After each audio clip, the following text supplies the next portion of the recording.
Hello, welcome to Axiom Flux News. It's good to be back. Apologies for being away for a few days. Today's date's the 1st of February 2015, and I'm joined with Mr. Stav himself. Hello, Andy. All right, PJ. How you doing? It's good to hear from you. And you, yeah, fine. A couple of days break, other things to do, you know. No problem. Have you got some interesting news for us today? I have. I'm going to put this on here. I've got a little video, and I'm keeping my fingers crossed that it plays. It might be a bit juddery, but as long as you hear the audio. So what we got here? Got thousands march in London to protest housing crisis. Now, there's an interesting bit here about Tom, a man who bailiffs tried to foreclose on his property yet again.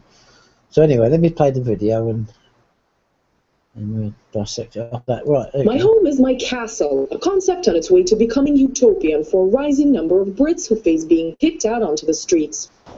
63-year-old Tom Crawford is fighting cancer. A law-abiding citizen his entire life, Tom is also fighting against a system which he says terrorizes people like him. The courts are supposed to be protecting the people. They're protecting the banks. The police are supposed to be protecting the people. That's their oath. And they don't stand on their oath. And they protect the banks.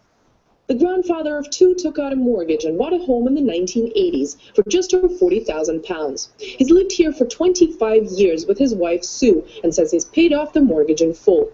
When the bank which provided the loan went bust, another company set up by the government took it on and insisted only the interest had been paid. The price of this house wouldn't buy a decent Mercedes for one of their executives. That's how pathetic these people are. They're giving up on the money now. They want the properties. If they manage to get them out, they'll lose everything. And they paid for it. They paid for it. They just need someone to look at our evidence. That's all, really. Tom is a local hero in his town. Hundreds of supporters flock to his home in Carlton, Nottingham from the crack of dawn as he gets yet another notice that bailiffs are coming to kick him out. Would you want to be thrown out of your house if you knew you could rightfully pay for it? Tom's case is largely symbolic as the issue of eviction has become all too familiar across the UK as an increasing number of people struggle to keep their homes across the country. Stagnating wages combined with a skyrocketing cost of living are the contributing factors in most eviction cases. But stories like Tom's show that the problem is much more complicated. And we have the evidence, we have the facts to present to the court, and the courts ignore us. The courts say we're not interested in that. And the reason they do that is because the judiciary have been told if you find against the banks, the whole financial system will collapse. This community has so far been able to prevent Tom's eviction. When bailiffs arrived, they were chased away by the crowd, leaving him be until the next eviction notice arrives in his mailbox. Anastasia Trikina, RT, Carlton, Nottingham. Right. Yeah, as you reported last week, or was it the week before, on that about Tom Rawlins' situation in Nottingham, I believe it is. And the reason why I brought it up is because it underlines this article, Thousands March in London Protest Housing Crisis. I'll read a little bit, it's not much of it, it might repeat a bit here. Thousands of people have taken part in a march for homes in London to demand solutions to the escalating housing crisis. Groups of protesters gathered to listen to the speeches at Elephant and Castle and Shoreditch before marching towards City Hall. Demonstrators carried banners reading "People before profit" and "Build council homes. Take the wealth of the 1%. As rents, evictions and homeless continue to rise, campaigners are demanding that London Mayor Boris Johnson take measures to create a fairer housing market. Protesters are angry with what they believe is the failure of the politicians to take meaningful action to tackle the crisis. An estimated 2,000 people rallied around City Hall, urging the mayor to build more council homes, control private rents and put an end to the demolition of the housing estates. Tom Crawford, 63, which is a chap in the video, is one of those affected by the crisis. He and a band of loyal supporters have been fighting an eviction notice for a home he has lived in for 25 years. He claims that his mortgage has long since been paid off.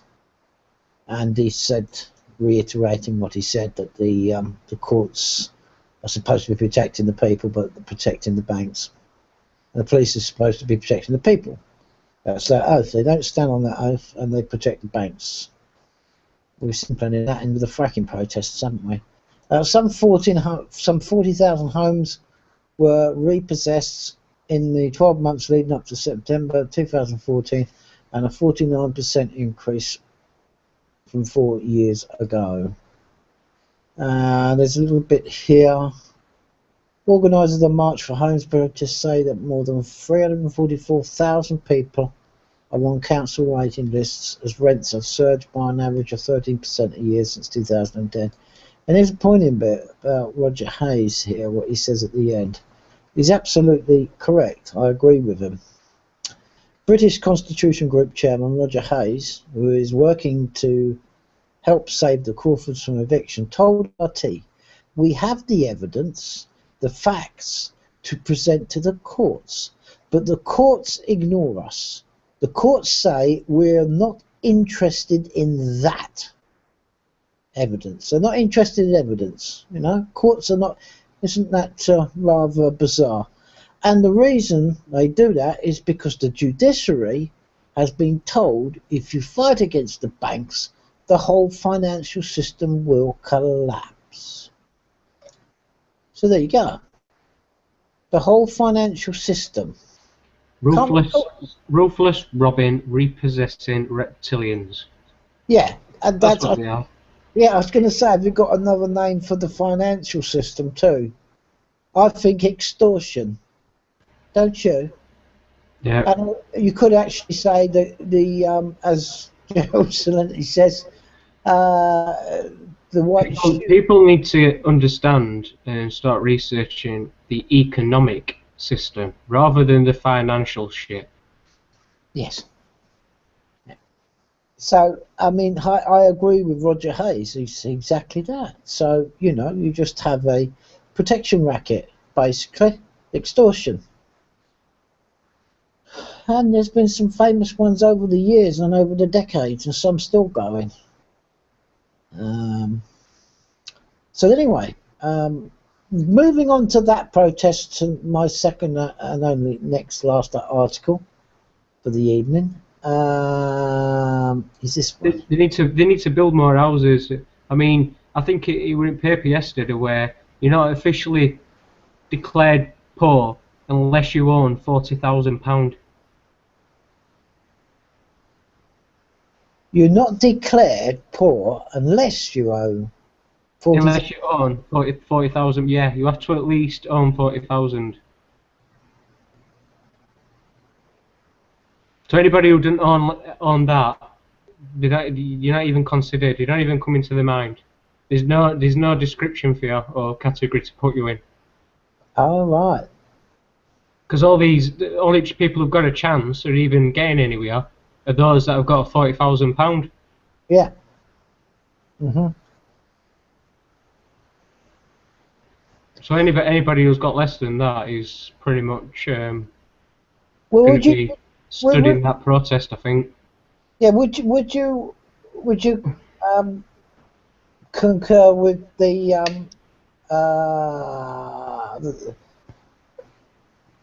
with what they were saying years ago? It's quite a few years ago. You know, in the mainstream, they like to talk about class. You know, working class, middle class, upper class, and all this. You know, class.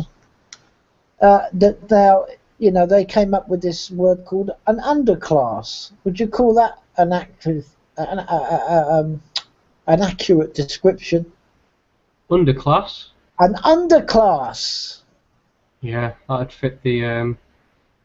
But no, it's not even an underclass because you're not even. That's what I'm trying to say, Andy. They've not even made anything up. They don't even care about those sort of people. No, there's nothing drawn up or drafted up to even consider them. the very bottom of the bottom are those who own at least £40,000. Blimey. Well, and that's on top of the £26,000 that every man, woman, and child apparently owns on this island, which is more than what Tom Crawford's house were worth when he paid for it. Yeah, I know. Is what 26,000? Would that be class? I'm looking at classes everywhere tonight. Would that be classed as a minimum wage? 26,000 on a chance? I don't think it is it? No, minimum wage is what, 10,000 a year, 11,000 a year. How can they come up with a description that everybody's got 26,000 in this country? When even if you've got a full-time job on minimum wage, you don't even make half that. It's ridiculous, isn't it, really? Well, to pay this apparent deficit off, we have to all cough up 26,000 at least tomorrow. Otherwise, it starts building and building. Unless you've got £26,000 in your back pocket, Andy. Now let's get this right. When you say deficit, this isn't the debt. This is only the government deficit, I presume, yeah? Well, the government deficit is only to serve 8% of their debt. Yep. Oh yeah, what people paying in taxes and that, he's just covering interest. It's not even he don't even pay off any deficit. No, that's right. It's a total la-la land in this time people bloody well. But then when you start to look into it more and you realise, like I said earlier about this economic system rather than financial, you stop dealing with finance, get it out your head. You know, you realise what they did when they changed investments into expenses. So when you read about all these MP expenses, just look at it as if they're MP investments. Yeah, well, I think if you're awake, I'll tell them they need to start revealing these secret surpluses and start paying for this deficit themselves, and just ease a bit of strain off of the people at the minute, because I don't think we can tolerate another year. Never mind another 5 years at Tories that could possibly be heading our way. Well, they're all Tories. If you want to call them Tories, they're all what they are. Political parties. Let's have a party. Yeah, sure. They're having a party, all right. They're the only people having a party. Good times for the party goers. The political this one looks interesting. Thousands take part. Yes, I've been moving that up and down. Yeah, this is moving on from that. Thousands take part in Podemos March for Change in Spain. It's only a short article, but tens of thousands took to the streets of central Madrid in Spain in support of a rally organised by the leftist party Podemos. Leftist, right. The March for Change is one of the party's first outdoor mass rallies, as it looks to build on the recent victory of the Syriza anti-austerity party in Greece.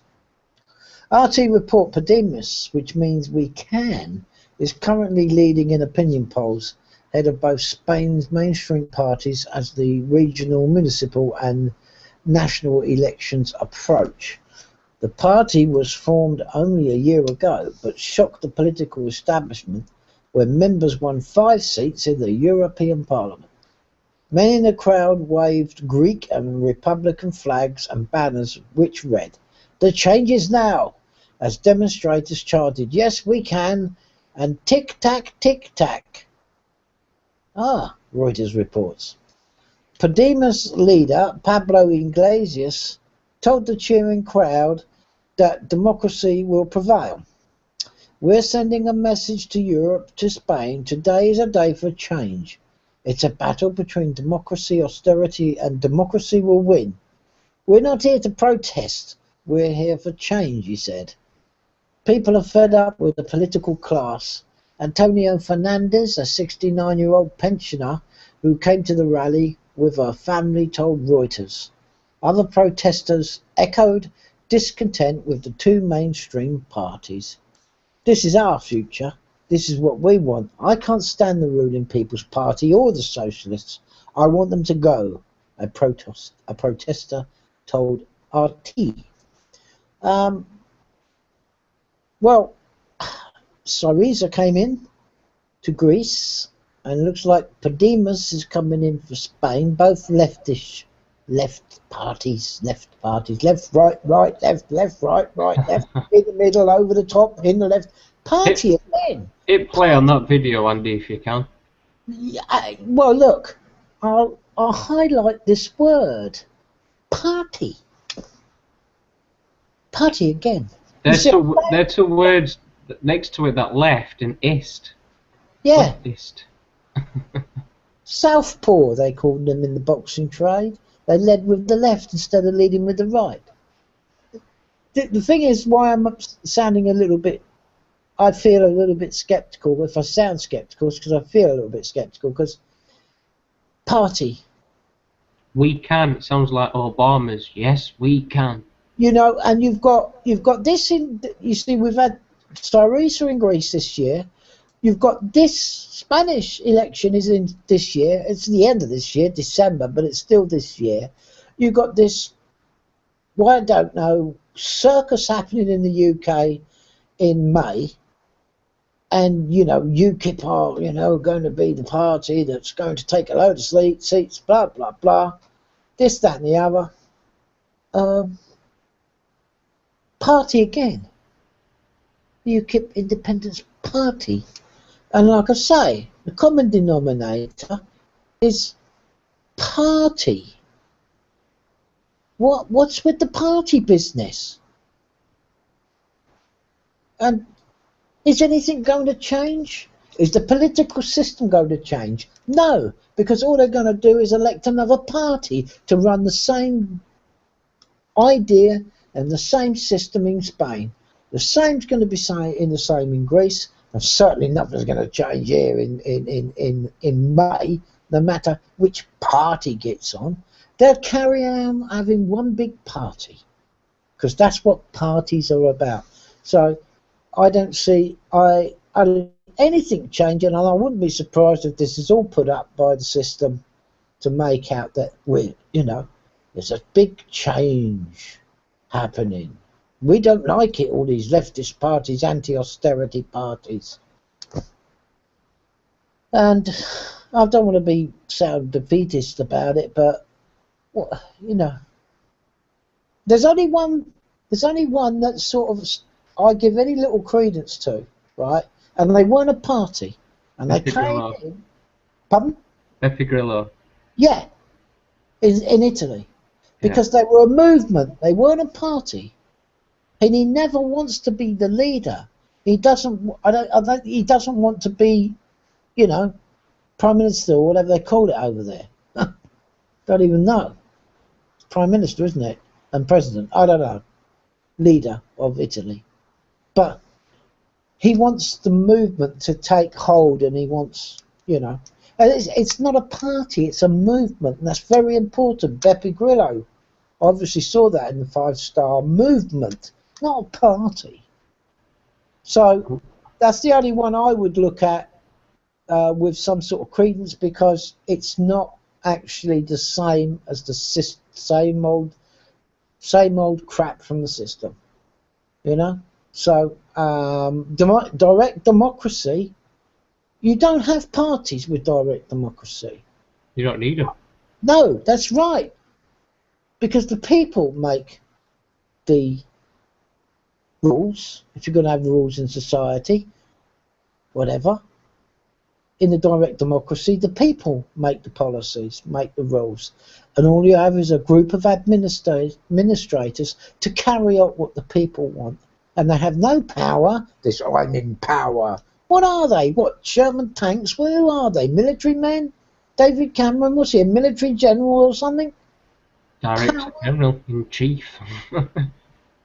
You know, so as much as the people are in the streets and all this business and waving flags and my football team's better than yours type bloody, you know, I don't know, way of looking at things, but I just have a feeling that this is all set up anyway, just imitating change, but there's no change at all, you know.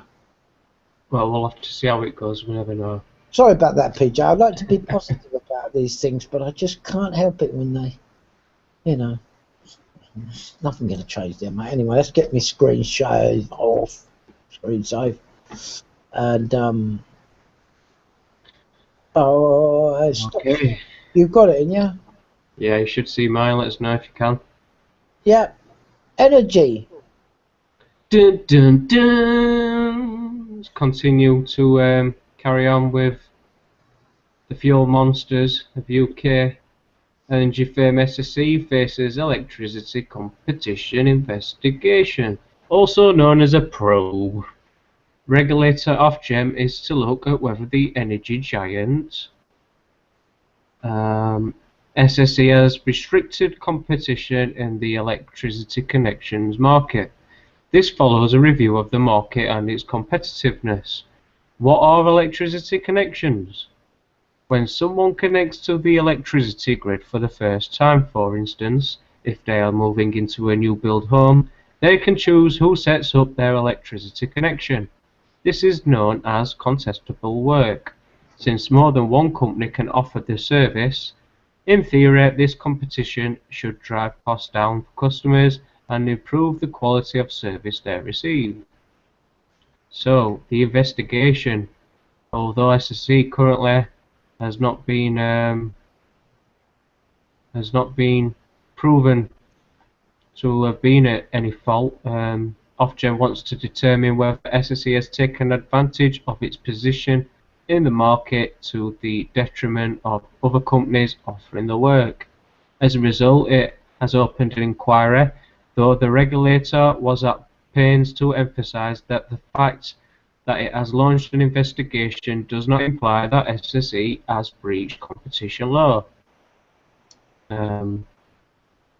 On top of the inquiry, the regulator's review has detailed how it will improve competition in the electricity markets generally. This centres on requiring network companies to commit to an enforceable code of practice which will reduce the reliance of independent competitors on local electricity network companies, as this will level the playing field for providers. Playing field, let's have a party. It should become easier and cheaper to get connected to the grid. Okay. The code of practice will be developed by the distribution network companies, who will then submit it to Ofgem for review by middle of this year. So I will say, in my opinion, it should become harder and dearer to get you disconnected from the grid. That's what I'd say. What about you, Andy? Yeah, I'd agree with that, but that's not what they're going to say, is it? Well, it's like one bloody big game to these people. But the sad thing is about it, the pawns in the game and their competition, you know, it's a game for them. But the sad thing, the pawns in the competition and the game are human beings. Mm. That's the sad thing about this. But you see, these psychopathic people like this man here, there. Who's that? Oh, where is he? No, he's a little bit further down. Oh, him. You know, there he is. Is this the one? Noddy's best friend. Yes. Well, he's another one there. Yeah. Another one. That's in there, yeah. You know, they don't have any empathy. There is no empathy. So, you know, like I say, the sad thing about it, the pawns in the game are human beings that are below the poverty line. What is this poverty line? Flat broke. Yeah. bankrupted. Yeah. And then the whole country's bankrupted if you look at it. It has been for a long time. Right, but poor people, they're the pawns in the game. Okay, So, I'll move on there to another one what might possibly infuriate you. I'm not really too sure yet, but we'll give it a go. Figures reveal UK solar electricity near doubled in capacity last year. Britain now boasts over 650,000 solar PV installations as Department of Energy and Climate Change. Figures released today show that solar electricity generation almost doubled over the course of last year. Almost 5 GW of capacity was installed at the end of 2014, up from 2.8 at the end of 2013. Enough low-carbon power to supply the equivalent of 1.5 million homes. The statistics, part of numbers released on a monthly basis by DECC, reflects steady growth in the UK solar industry and rapidly falling costs, much of which in the large-scale solar sector. Paul Barwell, the CEO of Solar Trade Association, commented, "This milestone achievement is testament to the hard work of Britain's several thousand solar businesses, almost all of them small and medium-sized companies, who are all at the forefront of a real solar transformation as the technology steadily becomes one of the cheapest sources of clean homegrown power." The UK now has over 650,000 installations across homes, offices, schools, churches, warehouses, farms, police stations, train stations, and even a bridge. Paul Barwell also added, "We are now well underway to 1 million solar installations of all shapes and sizes across the country. This is a world-class achievement and something the coalition government can be proud of." Analysis has shown that solar is the most popular form of energy generation and could provide 50,000 jobs by 2030 if given the right support. Need I read on, Andy? Sorry? Need I read on? Not really. 2030? 2030? So, What's the date? 50,000 jobs. 50,000 jobs by 2030. 2030 from these amazing Well, things here. the population will grow by about 10 million by then. Really? That's what you think. Apparently by 2020 half of us aren't even going to be here. Oh, well, no, not us here, but there'll be 10 million more from elsewhere. Well, that's debatable, but according to these, it's everything's hunky-dory. Don't worry, people. We're doing what everybody's saying. We're rushing out there, chucking them on homes, offices, schools, churches, warehouses, farms and police stations, train stations, even a bridge. So where else do you want them?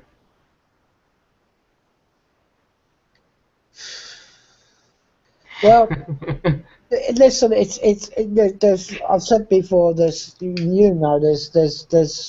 tidal, there's wave, there is even wind, if you can, add that to the mix as hydrogen. Well, when I was looking for my research, Andy, today, there were many articles about wind power, and they were basically each and every one of them just bringing it down, saying it's not worth it. And well, actually, I know the figures. I know what a wind turbine can deliver, and when it is blowing, and if you can store that in batteries or whatever, then it is possible to top up. You won't get it all from that, but it's only part of a bigger scale, the renewable energy. If they really, solar is a big one of it, of course, but it's not the only one. I mean, if you can, the hydrogen fuel cell is just an example from water, for crying out loud. They know it works. They know it works. And it's replenishable too, because part of it is an oxygen mix, and if you know anything about it or do some research on it, it produces water as a byproduct. So, you know. Can you see that bit? Panels in London generate 65% as much energy as in Madrid. Okay, well, I'll just say to people that... Hey, your mate's here, Andy. Can you see him? Look at him. Yeah. Look, I think he's got your coat on. The Hive is slave uniform, yeah, very good. That's what it is, by the way. People are proud to wear it. And I'll move on from there, but I'll just say one thing before you leave this solar panel. Well, right? They have an advanced solar power, which is enhanced by mirrors, and it's about 4 times the efficiency of a normal solar power. It's already out there. It's already being used. And if anybody wants to know what the future will hold, check out a site called Desert Tech. Desert Tech, okay? Go and read Desert Tech. That's all I've got to say about it. Oh, thanks for that. I'll do that afterwards, Andy. Okay, moving on. Jeb Bush put me through hell. Husband who battled governor over wife's right to die says the vindictive politician shouldn't be allowed near the White House. Terry Schiavo was left brain dead for 15 years after cardiac arrest in 1990. Husband Michael called for her to be allowed to die. Her Catholic parents opposed him, and Republican government supported the parents.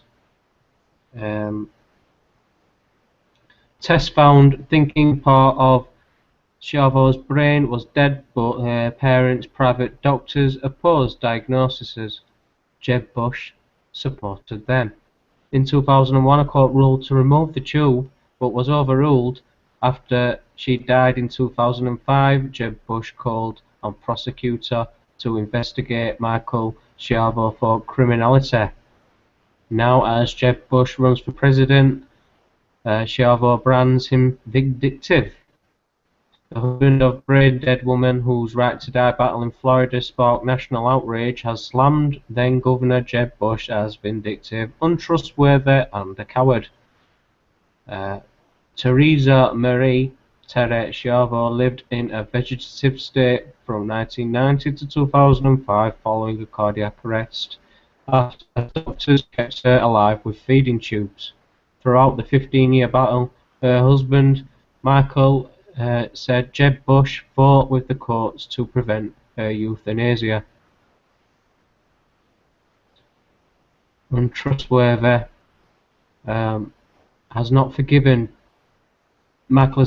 Jeb Bush for trying to stop his brain-dead wife from being given the right to die.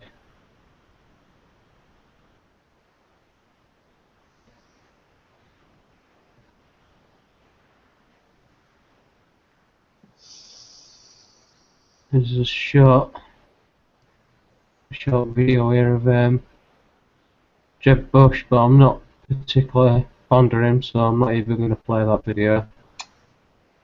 He's a double Bush, isn't he? Was he afraid to meet with me, to see me? Why? That's what burns me. You've got so much to say, but where are you? You lost against this little ordinary man from Philadelphia. You lost, and then to continue on, unspeakable. Why give me an answer? Oh, why give me an answer? Why? What was Terry Schiavo to you? Why? Tell me why. What do you think you had the right to be involved? Why would you put me and my family through hell? And what did you gain from that? And after you lost, why did you pursue it? What did you gain from that? So the man who apparently is going to be running for president has been causing Michael and his family over 15 years of hell. So vote for him. Moving on. A3 staffed fake DWP welfare to work payment claims. So a couple of week old this article, but it's one that I missed and I thought I'd cover it. So it's quite important. 4 people have been found guilty of taking part in fraud to welfare to work company Axiom for employment. It comes after 6 others admitted their part in the scam, in which fraudulent claims for a lone parent scheme were made to the Department for Work and Pensions. Police said staff had pretended to find employment for fictitious people, and they're fictitious people, what a word, Fictitious. fictitious people, or for clients who had not yet found work, in order to get bonuses or hit targets. 3 other defendants were acquitted. Andrew Dutton, A4E Group Chief Executive, said, "As soon as A4E's internal systems brought this incident to light in November 2010, we alerted the DWP and carried out an investigation. We also cooperated fully with the police investigation, which today's verdicts bring to a conclusion. The improvements we've made to our systems and controls now make it highly unlikely that this kind of incident could ever happen again." 1.3 million claimed. Thames Valley Police began investigating A4E's Slough branch and the Aspire to Inspire Lone Parent Mentoring Programme in May 2011. The force said although the 1.3 million claimed from the DWP for the scheme between 2008 and 2010 was not directly received by the employees, many of them were given bonuses for each person they helped into work, or for meeting targets. Documents apparently signed by candidates and employers to show successful job outcomes were in fact produced and signed by staff, police said. A DWP spokesman stressed the convictions related to historical payment and were nothing to do with current government employment schemes. The DWP treats any allegation of fraud by its contractors very seriously, and we fully cooperated with the police throughout their investigation and supported the criminal proceedings, he said. The defendants were, so we name and shame them, Andy. Yeah. Alright, I'm going to try because I can't really read these names, I'm not very good, as you know. Ines Canoe Uraib, 38, of Madrid, Spain, was found guilty of 1 count of forgery and 1 count of conspiracy to make false instruments. She was cleared of another count of forgery and 1 of conspiracy to use false instruments. Zabar Khalil, 35, of Dolphin Road, Slough, was found guilty of 1 count of forgery, but not guilty on 3 other accounts of the same charge. Matthew Hannigan Train, 30, of Westacre Close, Bristol, was found of 1 count of conspiracy to make false instruments. Hayley Wilson, 27, of Middlesex Drive, Milton Keynes, was found guilty of 1 count of conspiracy to make false instruments. Dean Lloyd, 38, of Rochfords, Coffee Hall, Milton Keynes, pleaded guilty to 13 counts of forgery. Julie Grimes, 52, of Monk's Way, Staines, Middlesex, pleaded guilty to 9 counts of forgery. Aditi Singh, 31, of Elmshot Lane, Slough, pleaded guilty to 3 counts of forgery. Bindia Doliwar, 28, of Reddington Drive, Slough, pleaded guilty to 6 counts of forgery and 1 count of possession of articles for use in frauds. Nikki Foster, 31, of High Tree Drive, Airley, Wokingham, pleaded guilty to 7 counts of forgery and 1 conspiracy to make false instruments. Charles McDonald, 44, of Derwent Road, Engham, Surrey, pleaded guilty to 6 counts of forgery and 1 of conspiracy to make false instruments. Yasmin Ahmed, Sarah Hawkins and Serge Wyatt were acquitted of all counts. The trial at Reading Crown Court took 13 weeks. Sentencing is due to begin on 30th of March. So how long do you think these people will get on there? Wanna place your bets? What would I think? What? How long they're gonna get for the sentence? Well, A4E staff. A4E staff. Well,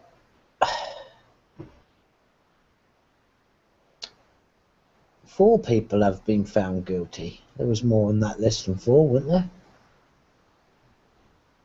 It comes after 6 others admitted their part in the scam. So we're dealing with 10. So these are civil servants? They work for a private company. Of course, it's all private contracts now, because it's like saying Atos are civil servants when they're not. They're just a corporation. Yeah. But it's what a civil servants used to do, these type of work, did they not? Yeah. Well, then we'll probably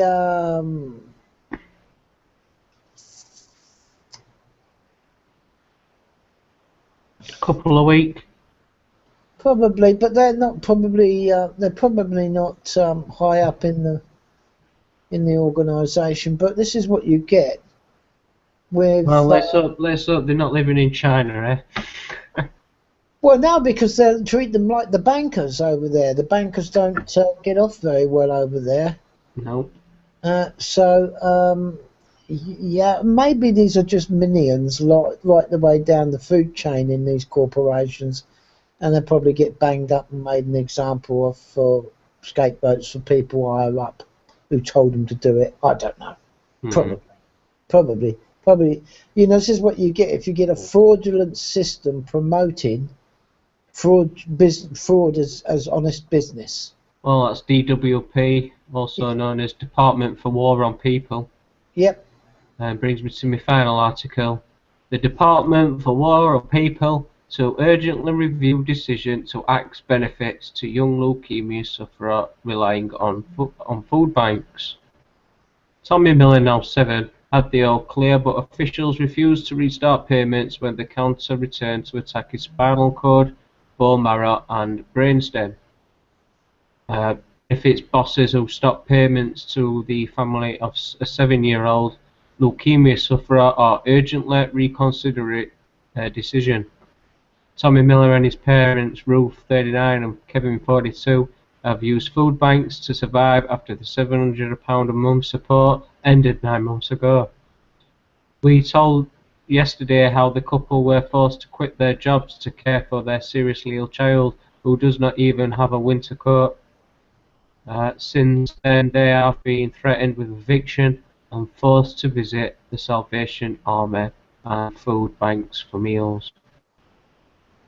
Now the family's local MP, Liberal Democrat Julian Puppet, has taken up their case with the Department for Work and Pensions. He said this is a very concerning situation.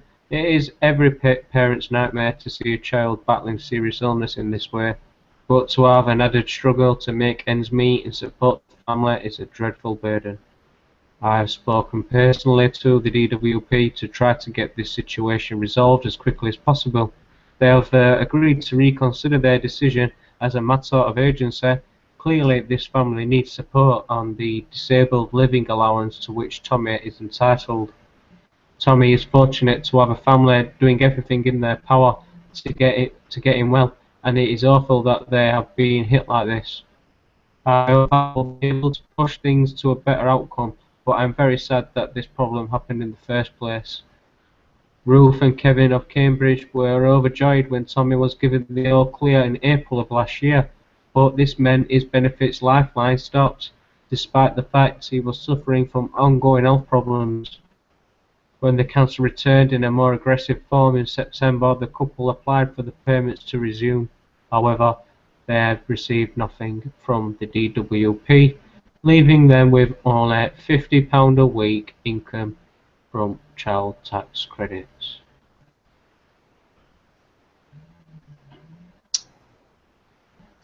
Well, what can you say? Mum of 4, Ruth, told the Mirror, "We feel like this whole childhood has been swallowed up by this illness. I have explained all this to DWP. He has only really had a few months of being a normal child. He knows all the names of his medication off by heart and yet hasn't been to school at all since the summer." Kevin added, "It's unbelievable. I have worked for my whole life paying taxes thinking I would get help in the event of a crisis, and I've been proved wrong. I've lost my faith in the society I have worked so hard for. The DWP have now got in touch with Ruth and say they will fast-track a decision on the case. If the family's fresh application is successful, benefits payments will be backtracked to September.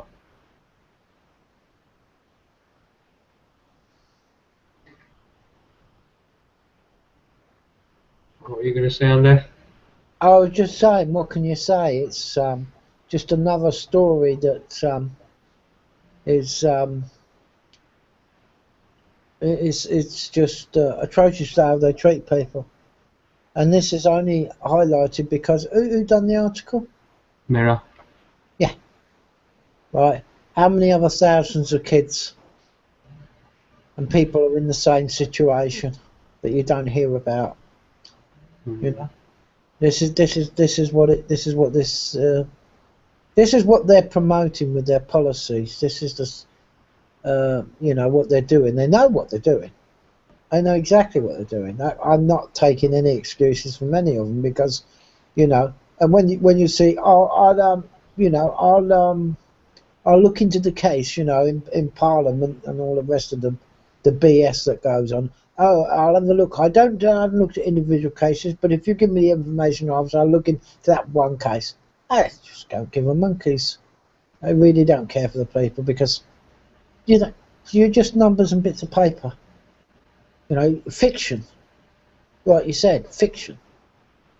You're not human. They're dealing with the fiction entity as far as they're concerned. Poor lad's not even had a chance, has he? No. It's all very well backdating money, but that time he can't backdate, can he? No. Good start. The family can't backdate that time. No.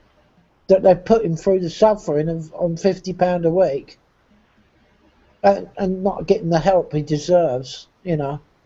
And anyway, benefits and tax system, you know, he's got no faith, this fella, and you can't blame him for what he's gone through. We give him £53 million a day to Europe, and yeah, all they can give him a week is 50 quid. When are people going to realise and get rid of the benefit word? It's entitlements. Yeah. It's not benefits. There's no such thing as a benefit. So I mean, they were taking a piss out of him before. Yeah, entitlements. That's why this even came about, because they weren't even caring about him originally. Oh well. I don't know. What was the other article you said earlier? Oh, Jeb Bush, wasn't it? Oh yeah, Jeb Bush. Now this man refused their right to have the girl euthanized, yeah? Yeah. Yeah. Now, I don't know. Perhaps you know, I don't know. I think he's the governor of Florida, isn't he? I think he is, yeah. Now, do they have the death penalty in Florida? I'm not sure. I could possibly look it up, but I'm not sure right now to say that. I've got a thing here. It says opinion. Florida's death penalty system still fraught. So obviously they do. A recent opened in Florida Times Union pointed to continued problems. Killing for votes. Death penalty information center. Political promotion of capital punishment by those responsible. In Florida, Alabama, and India, where judges are subject to re-election. I know I'm going for a lot here to make a point, but the point is poignant, really. Well, let's leave it at that. But let's just say, if they do have the death penalty in Florida, this governor supports. He supports killing people. If I'm right in saying that, if they do have the, yeah, he doesn't. He was preventing it, weren't he? That's what I'm saying. How hypocritical. When people want to make a decision about a loved one, you're interfering. Yeah. Yeah, he condones the death penalty. I don't know. I'm just trying to make a point here between. It doesn't make sense, does it, Andy? I can see what you're trying to say. It don't really make any sense to me at all. But no. So Yeah. That's the bush, the burning bush. Another one. Another one. I think you're going to have they're going to have a choice. The American people. No, it's not us, thankfully. But then saying that, we haven't got much. We don't have a choice anyway. But they're going to have a choice between him and Hillary Clinton. What a fantastic choice they've got. Well, I'm not too sure about Jesse Ventura. I don't know if he's running for it or what. He's not going to be allowed, is he? He's not going to be allowed. Well, and anyway, does it make a difference? Are there enough people awake in America to make a difference? On the whole, you could say the same here, couldn't you? Really? I mean, people are swallowing the UKIP line, hook, line, and sinker. It's going to be a Clinton UKIP con. Well, I've said it first. Well, the way they vote in this country is totally stupid. How they count the votes in this country is totally stupid. We'll have to wait till May the 7th, the big day.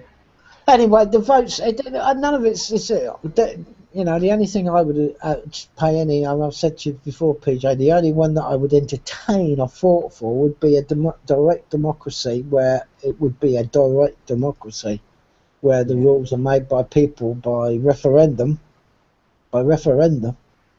and then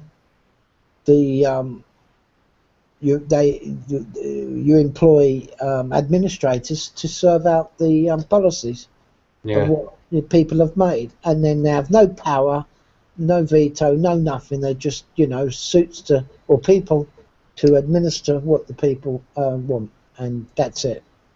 So there we go. But I'd only entertain the thought of that. But that's the only thing. As for the rest, it's never going to change. It's all going to be the same. So yes, there we go. But that's about it, I think.